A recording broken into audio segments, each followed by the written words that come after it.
Good morning guys, si Kuya Alex ito sa Captain Lex vlog video.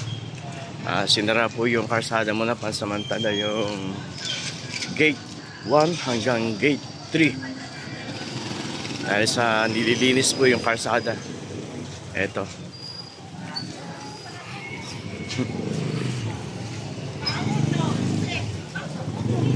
ayan, nililinis. May gagawin po kasi sila. Ayan, yung bawat linya ay nililinis. Lalagyan po yata yun ng alkitran.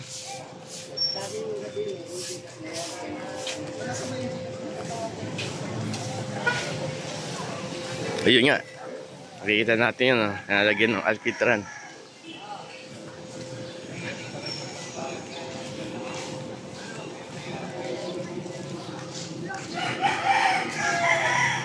Yung alkitran, no? Ano nilalagay ng alkitran?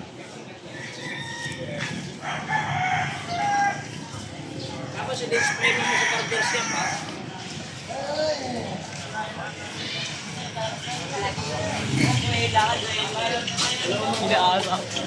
Dito muna ang route nila.